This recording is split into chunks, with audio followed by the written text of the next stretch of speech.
পরিবেশ অধিদপ্তরের তথ্য মতে দেশে প্রচলিত ৬,৫০০ থেকে ১০,০০০ ইটভাটায় মাটি পুড়িয়ে বছরে উৎপাদিত হচ্ছে প্রায় ২২.৭১ বিলিয়ন ইট। আর এ কাজে উৎপন্ন হচ্ছে পরিবেশের জন্য ক্ষতিকর ৯.৮ মিলিয়ন টন গ্রিনহাউস গ্যাস।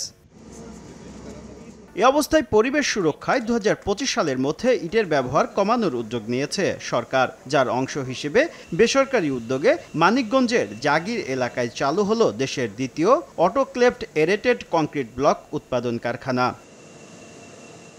সরেজমিন দেখা যায় সিমেন্ট, চুন, জিপসাম, অ্যালুমিনিয়াম পাউডার ও বালিসহ বিভিন্ন কাঁচামাল দিয়ে তৈরি হচ্ছে এএসি ব্লক। ইটের তুলনায় এসব ব্লক 40% হালকা, যা ভবনের ডেড লোড কমায়। শীত গ্রীষ্মে 5 ডিগ্রি সেলসিয়াস পর্যন্ত সুবিধাজনক তাপমাত্রা পাওয়া যায়। প্রতিটি ব্লক আকারে 7টি লাল ইটের সমান হয়, কমানো যায় নির্মাণ ব্যয়ও। 25 এর মধ্যে রেড ব্রিক পুরা এলিমিনেট করার যে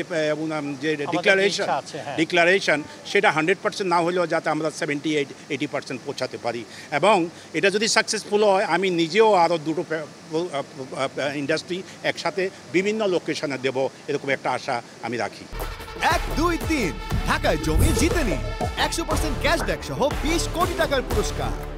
টেকসই, খরচ সাশ্রয়ী ও পরিবেশ বান্ধব হওয়ায় এএসি ব্লকের ব্যবহার বাড়ানোর উদ্যোগ নেওয়ার কথা জানান গৃহায়ন ও গণপূর্ত মন্ত্রী। দালান কোঠা নির্মাণে আপনার কিছু সাশ্রয়ী হবে, এখন যে খরচ হয় তার চেয়ে অনেক কম হবে।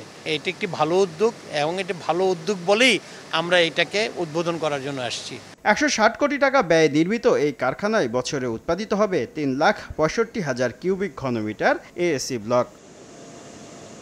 শুভ খান, সময় সংবাদ, মানিকগঞ্জ।